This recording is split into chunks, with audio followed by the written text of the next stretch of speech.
All right, here we go. Thank you everybody for coming. I'm Elaine. You've probably read my bio. Probably in this situation, the most important thing about what I have to present is that I'm a TCK. I grew up speaking 2 languages in several cultures. I've lived in several countries and brought up my kids overseas. And with that, I did studies in speech language pathology, and I'm very interested in child development. Today, we're going to go more toward the child development side and talk about some surprising pieces that might help with language learning.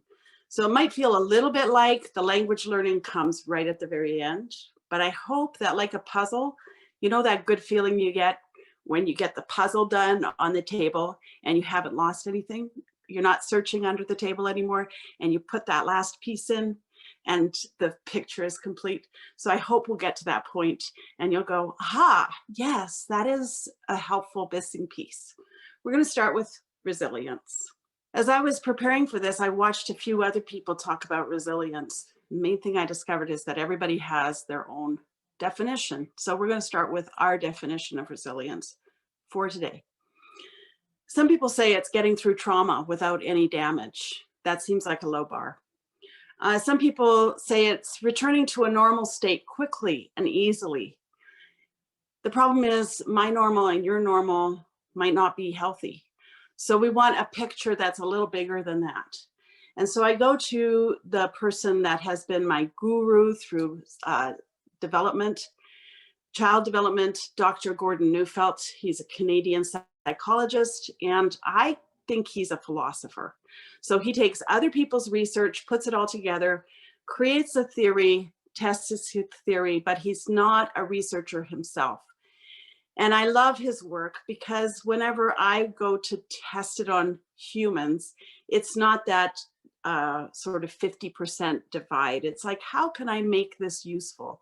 So that's what we're going to do today. We're going to take his definition of resilience and say, how can we make this useful for ourselves? So he defines resilience, and he does a whole course on this. So I'm really reducing it here. As our capacity to embrace our emotions and move through them. So the main thing we don't want, the opposite of resilience, is getting stuck. Stuckness is the opposite. As we look at that, he says emotions come in waves, and some of us have great big huge waves of emotion in our lives, and some of us have smaller waves, and that is part of personality, brain development, upbringing. Lots of pieces go into that, but what we all have is an emotional wave that we do well to embrace, because emotions, it's right there in the name, emotions move us. They move us through life. So his perspective on emotion is that they're very helpful and healthy, and there's no such thing as a bad emotion. So that's a big rabbit trail that we could go on. But as we come to the resilience definition, we want to see that it's our ability to move through our emotions, not get stuck, be moved by them, and adapt. I brought along a few elastic bands. If we were in person, I would hand them out. I'd say, here's an elastic band for each of you. Why don't you hold it for a minute? And an elastic band for me is the perfect example of resilience, because you move with whatever is happening to the shape. You can make different shapes, and then it comes back to what it was. So there is that element of kind of returning to normal. The thing about human resilience, though, unlike an elastic band, the more you use an elastic band, the longer you've had it, the less likely it is to return to its original shape, and eventually it doesn't work. And this is the key for human resilience, is that we're made with a design. We're designed for resilience. We're designed to have emotions. And the more we use our human elastic band, the better it gets. It doesn't wear out. It doesn't get old. It doesn't turn into something that we can't touch anymore. You know that feeling when you look at an elastic band and you say, that one's going to break if I touch it. So here we are with our human elastic band inside of us that we need to move into our emotions, let them move us, not get stuck in them, and see them as a gift, as a good part of our design. So the last little piece of resilience is that it allows us to live really wholeheartedly from inside. When we have that capacity to move into our emotions, to understand them, to move with them, not to get stuck, that's an important part of living authentically from within. And we're going to talk about that a little bit more. And it's really good for our own equilibrium, but there's this bonus piece that it really is what leads us into benefit to other people as well. By knowing our own emotions, by having our own resilience, we have then the capacity to understand somebody else's emotions, to show empathy, to show compassion, which is actually a very big part of the justice system, or the desire for justice that we have, that it comes from that capacity for compassion, and self-knowledge leads to helping others well. So that's my little bonus on that topic. And now we're going to just look at resilience for children a little bit more closely. What do children actually need as a place where they can grow into maturity? So I'm going to refer back to Gordon Neufeld again and just say that he comes from a very strong commitment to the design that is within humans. And he acknowledges that there's a designer that put the design there. And so we put our trust in the design and the designer, that children will actually mature emotionally when they have the right conditions, exactly like growing tomatoes, growing sunflowers, growing anything. The conditions might be different for each plant, and knowing about that is really important, but also trusting that when you've provided the best conditions for a tomato plant, you want to look at the long term and say, okay, well, it's going to take 90 days for this tomato plant to produce tomatoes, but it will happen. So what we want for children is a safe place where they can express their emotions. That's the beginning. We want a safe person. It's really, really important that they know someone who is safe, who can help them with that rocky piece of childhood. The fact that childhood isn't easy, being human isn't easy, and someone who's comfortable with things can get rocky. And right away you can see, oh yeah, if I'm comfortable with my emotions, that's going to help me be comfortable with my kids too. We want a person who really understands the importance of sadness and tears. More than just allowing tears, we want for that safe person to recognize that sadness is an emotion that helps us get unstuck. That's pretty big for kids. We want our kids to have the freedom to also explore their own emotional landscape. So ways that they can try things out, and the freedom when they have gotten stuck to play with those emotions. And that brings us to play, which is one of our topics today, is why is play this missing piece that's so important?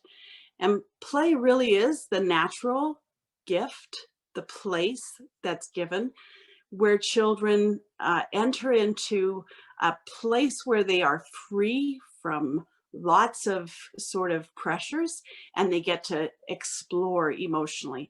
We're going to come back to some specifics on that. But before we do, I'm going to run through a checklist kind of a thing, just to be crystal clear. How does that relationship with an adult really support a child in this endeavor?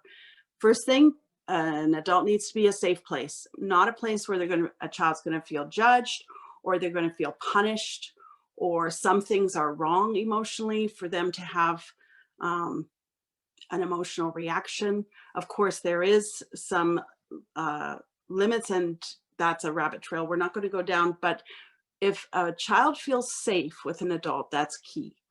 The second one is that they feel secure. They know that safety is going to be there tomorrow.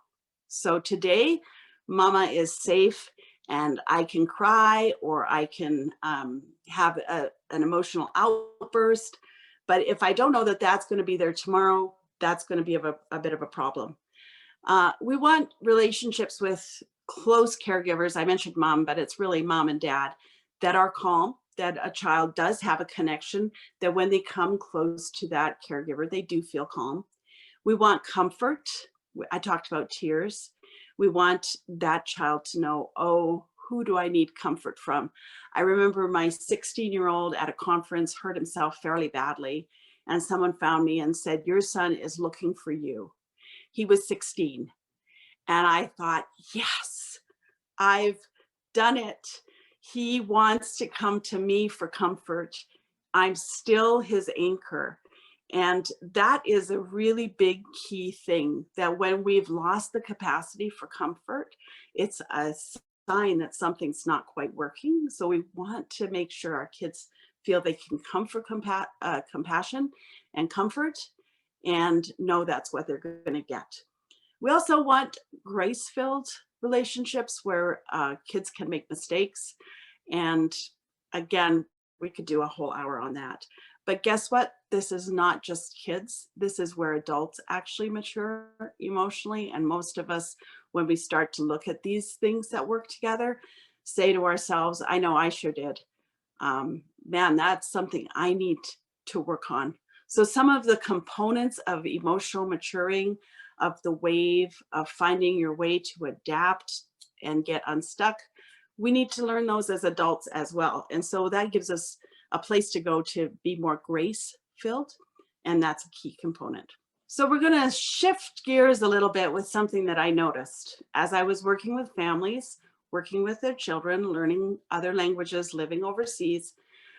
I noticed that the research on grit was maybe a little bit relevant to how parents were relating to their children. So I've given you a big snapshot, pretty big snapshot of what Gordon Neufeld says about your child developing. And now I'm going to jump over to what most of us look like by the time we've packed up all our bags, sold everything extra, moved across the ocean, and we're in a new country. We find a new house, we find beds to sleep in, we start to cook our meals differently. And what most of us have going on inside is called grit. Now, this is the pioneer researcher here is Duckworth. So I want to give credit to Duckworth. It has been very well researched. It has a couple of surprises in it. So it's pretty well defined that grit, if you're not an English language teacher, grit is a little hard to even explain, but it's when passion and purpose come together and produce a persistence. And a lot of us have that. We've experienced enough adversity and we're passionate about something. And so we persevere through really difficult circumstances. And this has actually been researched, and studies have been done to look at what does this do for a person. Enough research has been done. I'm going to kind of gloss a little bit over this, but enough research has been done that colleges and universities have started to use this in the application process, because what they discovered was that this was more important as a feature in a student, whether they would finish or not, than their IQ and their cognitive abilities, and even sometimes their writing abilities. So some of the obvious skills, this came out ahead of, which makes sense. So far, this is totally making sense. It really is one of the key pieces of internal motivation. If somebody is passionate and has a purpose that they can keep in mind, you're going to see them persevere. What I was noticing was that sometimes parents were imposing this over their children. They had such a strong motivation for language learning in another country that this began to impose or push their children, and children tend to push back. So I wanted to look at it for a minute, and first of all, go back and say, is this quality of grit related to resilience? And somebody was smart enough to research that, and the surprise answer was no, that actually people with grit can be less resilient. They can push through problems, they can get to that goal, but in the long run, they don't have the emotional resilience for the ups and downs. And that to me is fascinating. And another thing that we could talk about, but it's something we really want to keep in mind for our children, because our children desperately need to be able to grow in resilience. We might be able to get through a hard time. I do think that we might end up with a lot of people leaving, attrition, because they have the grit, but not the resilience. But I'm speculating. But what I do know is that we need to give our children the place to grow their own resilience, their own passion, and their own sense of purpose.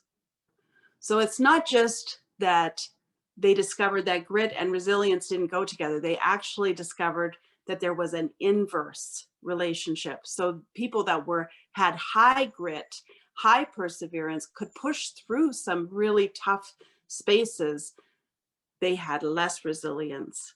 So they had less capacity for the ups and downs of their own emotional life. And in the long run, I don't think you have to go very far to find a psychologist or a medical doctor who will say, yeah, if you don't have emotional health in your life, it will show up eventually in your body and you'll break down. So we won't go into that all today, but that is researched and it was really surprising. So here we have adults who have really developed grit, and we have children who are in the process of developing resilience. And what I want to say is that if we support resilience for children, if we support them in their pursuit of their own emotional well-being through play, and especially in play, there's lots of guys talking about play, mostly guys, women and men, in TED Talks. You can look up play and get tons of information. This is where children are going to start to develop their own passions, self-awareness, self-knowledge. They will be totally absorbed into what they're doing. So you'll see them developing persistence and the capacity to do something wholeheartedly. So this is the surprise of play, is that it's going to bring us back to some of these elements of emotional well-being with resilience that resembles or has the quality of grit, but is something that is even better in the long run. And I'm going to go back to that gardening image and say that what we have as adults, what we can control about this is the conditions around the child. So we can make sure that they're getting enough of the conditions where they can play and develop those qualities that lead to resilience and grit and passion and self-motivation. And that's exactly what we want. So I've mentioned that we create the conditions for children to be able to grow, emotional conditions. And so now I want to talk about recognizing play. So there's something about play that is like a bubble that is suspended. And when you see it, you actually kind of, the light goes on and you go, that is real play. There's playfulness, and playfulness is great and really, really helpful. But what we're talking about is this bubble that's suspended. There is no outcome to what is happening inside that bubble. And that releases your brain to focus, to be really engaged, and self-expression. So those are the features that we have in play. And you can watch a child and they might be playing with a friend, and then all of a sudden you watch them just enter into this place where they're just so focused, and they might have two little people talking to each other, and they're talking back and forth and working something out, and you say, aha, I see the bubble. I see the bubble around them. They're not worried about who's watching. They're expressing themselves. They're fully engaged. So one of the people that I work with a bit came and told me my kids were playing dog, and I stopped them because one dog was blah, blah, blah, doing this and the other. And I said, well, probably in play, that's not harmful, because they're working something out. So we talked about what they might be working out. And in looking at 3 play situations, we got to the fears that child needed to work out. So you can actually see your child working out some of their emotions in this safe little bubble.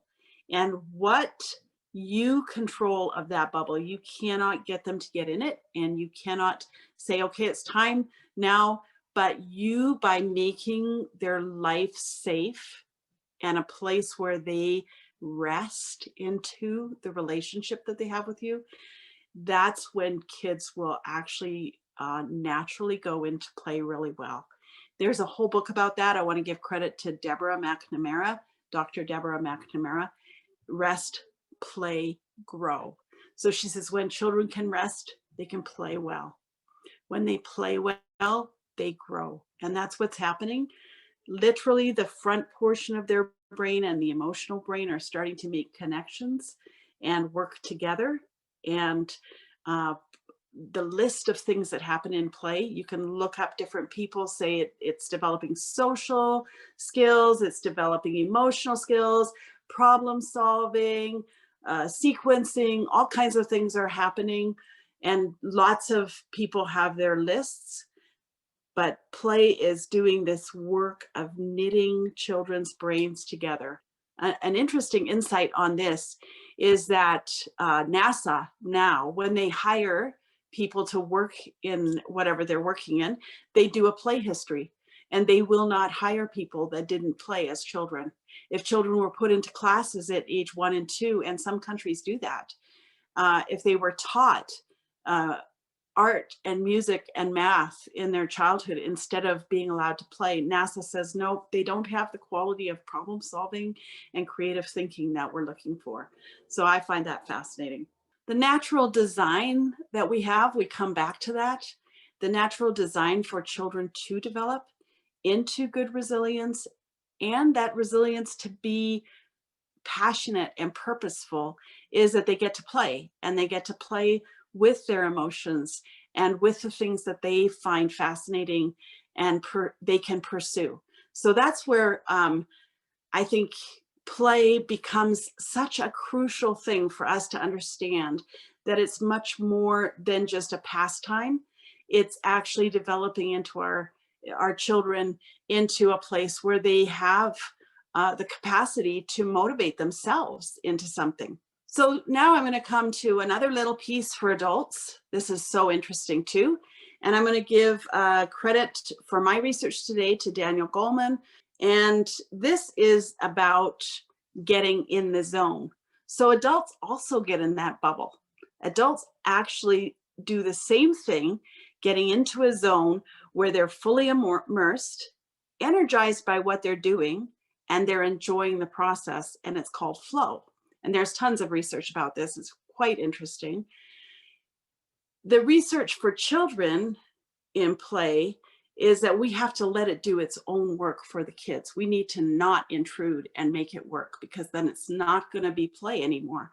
But for adults, the fascinating thing about flow is that if you can get into flow as an adult, they've proven through research that you can be 500% more productive. You can write a book in 3 or 4 days if you're in flow. It's a sweet spot in the brain where the prefrontal cortex is just lifted off. So the reasoning, problem solving, planning, analysis, judgment, all that stuff is lifted off, and you're just in the moment, and you're able to just work with incredible capacity. So adults also have this capacity to work, but we also have the capacity to play. And so you might be figuring out from some of what I've said where you like to play and what that does for you, and where flow is really helpful for you. And I don't think anybody's actually researched, does this affect adult language learning? But I would be very interested if somebody knew about that, because that to me is fascinating. I think it does. I think that when we can translate some of these things into our own language learning, it's going to help us flourish. But it's definitely, we're here today to talk about how it's going to help our kids flourish.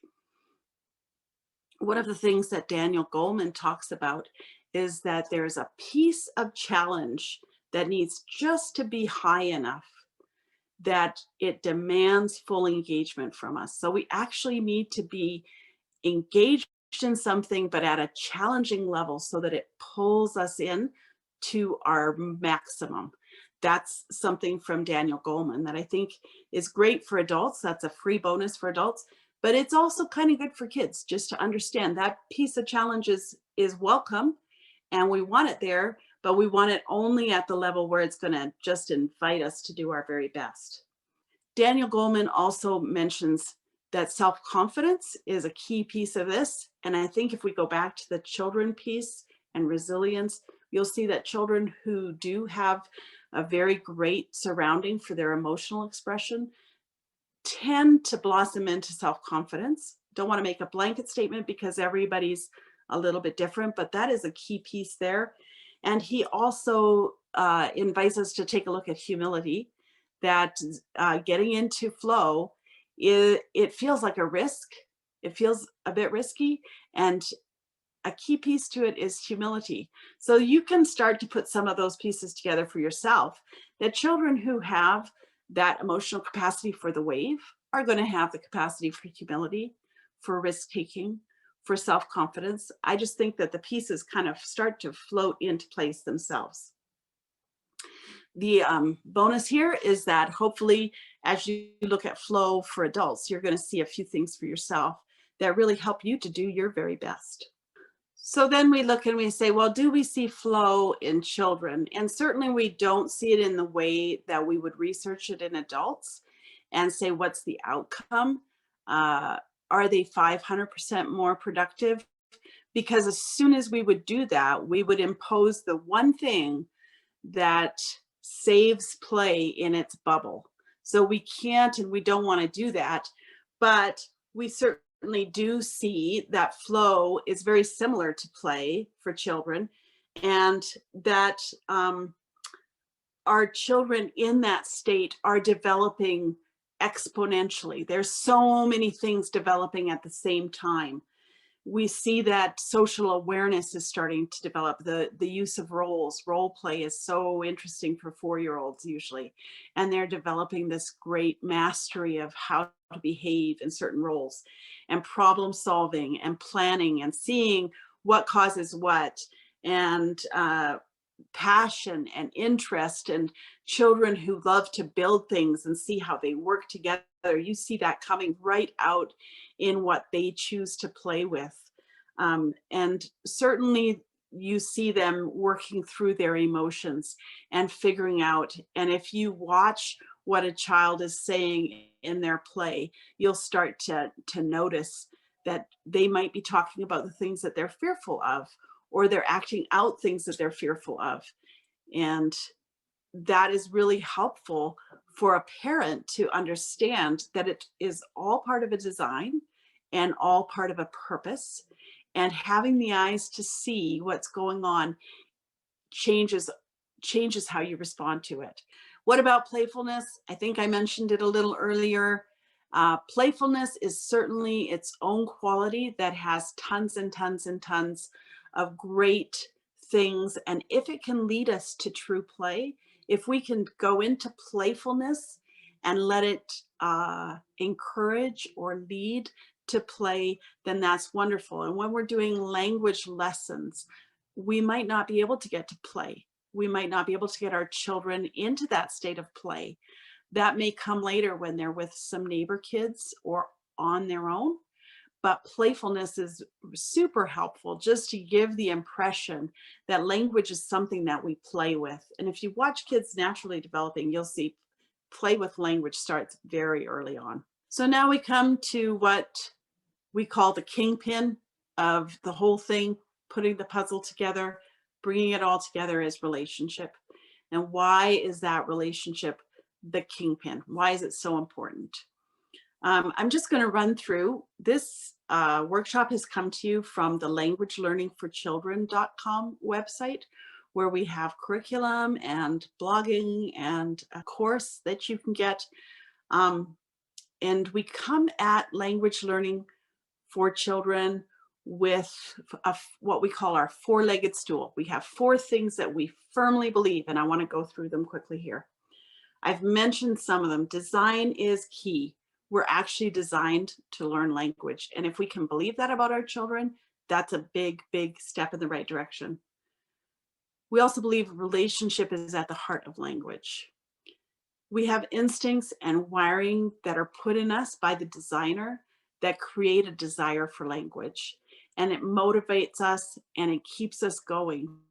That's at its strongest when kids are little, and it never actually goes away, but it's so strong when kids are little that it really motivates them. And then we need to capture some of that again once other things, development has moved them a little past that. It's still there, but the relationship that we have with someone, the desire to actually talk with them, is the key to language learning. We also have one of our legs of our stool is that children are precious and that we will treat them with respect and dignity. We get some of that from Charlotte Mason. We want to give her credit. That's very important to us. And our fourth piece of that stool is that a curriculum cannot replace what parents or other adults bring to children. Yeah, we help you with curriculum. Yes, we want to give ideas, but we can't replace what you have for your kids. And we want to support you and make you the expert. Our mission statement at the bottom of that is we are here to help children feel at home in any language. But what do we mean by home? Where is home? What is home? And I love this for TCKs. This is one of my favorite things for TCKs, is that home is not a place. If we can really get to the bottom of home is a person.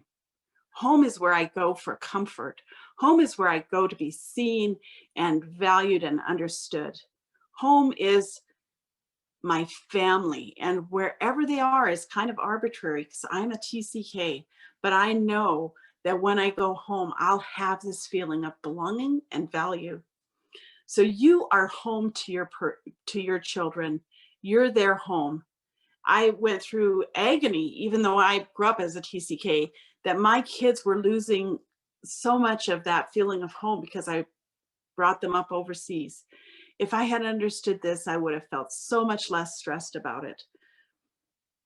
We can also go to a great Russian researcher, Vygotsky, and zone of proximal development is his key point, that actually when our children are in our wings like chicks, when we gather them in and they're close to us, if that's an emotionally healthy relationship, that's when they do their best. That's when they perform at their very best. So this kind of takes us back to resilience as well. But he would say that you shouldn't even test a child on their knowledge in a strange room with a stranger, because you're really not even getting the true picture of who they are and what they know. You want to pull them into that place of home where they're safe and close to their safest people. And that's when you know what they really know. So this is really, really important for us as parents and as teachers, as we help our children gain a new language.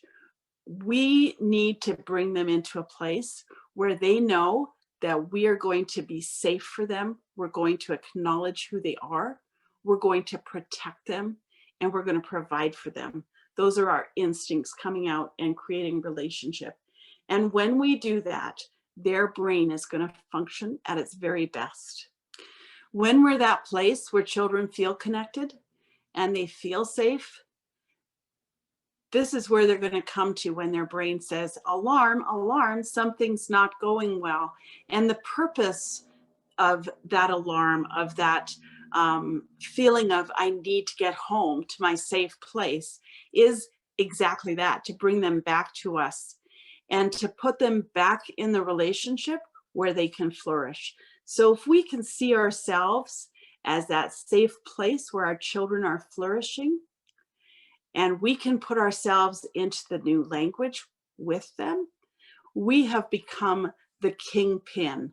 We have become the bridge that makes it possible for them to actually walk into a new culture and a new language and want to be there.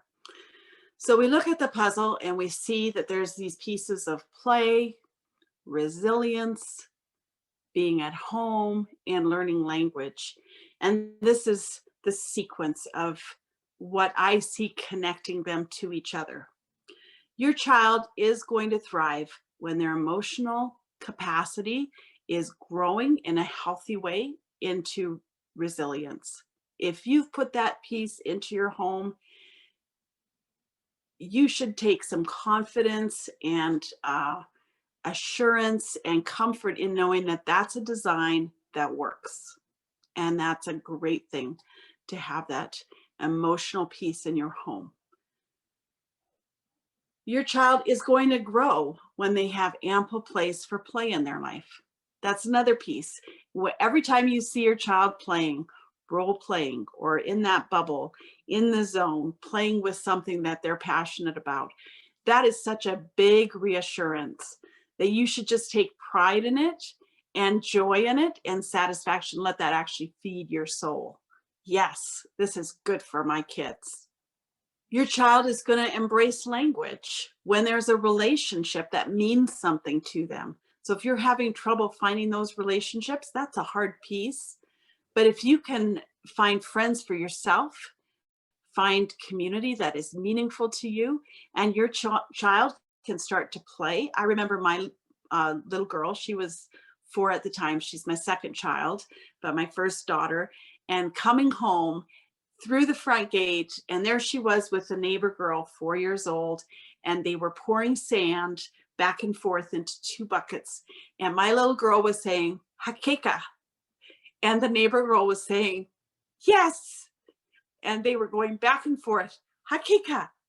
Yes, in each other's language. And I had no idea how completely opening up to her brain that was.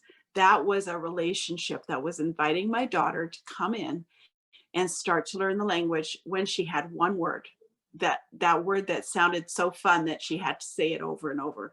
You'll hear your kids, even in their first language, saying things and you'll go, that's play. They're just playing with language. And the more that they can do that in the language they're learning, the better it is for them. Your part of that is that you actually help create the zone as a parent who makes life stable and safe, comforting, and welcoming to your child. So you have this wonderful capacity as a parent to create this growing zone. And it is demanding. It takes time, it takes energy, it takes intention, but it's not that hard. You create a place that is safe for your child to explore their emotions. You bring them comfort when those emotions are difficult and sad. You create that wonderful sense that self-expression is a good thing, and you rejoice and delight in your child through the rocky, the up and the down. And I hope that along with everything else, that's going to bring you a sense of satisfaction. Like, wow, this fills me up with joy when I delight and understand my child. It also comes back to me as the same thing. I thrive, I do better. That's a little sideline that we get. And lastly, you're the bridge. You are the bridge that creates the connection to relationships that are very different, that carry different culture, different language, different ways of being self-expressive, different ways of showing value. As long as you're there with your child as part of what they're doing, you are going to help them want to be there, want to cross that bridge, want to make relationships that work. And that's an exciting thing. And that's why I really feel this home is our last surprise. Home is you. You are making this happen. You are such an important part. And I know that the people watching this, I know that all of you watching this can do this because you've got that grit. It took grit to get where you're going. Grit may not be the best indicator of your resilience. You might want to think about that a little bit, but you do have grit. You have passion, you have perseverance. And if you put your mind to this, you're going to do really well with it. So I want to thank you for coming, and we're going to go to a format of sharing some of the feedback and some of the thoughts that people watching have had.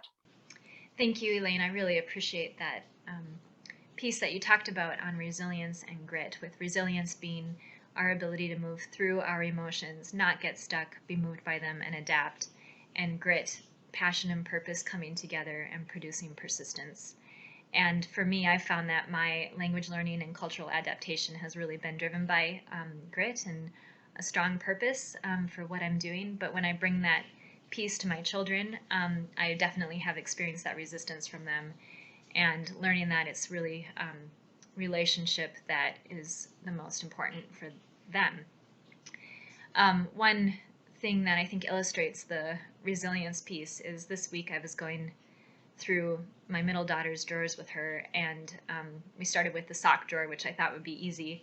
We pulled out that first pair of socks, and she said, "That's old and worn out." And I said, "Great, we'll get rid of it then." And she burst into tears and was weeping for quite a while.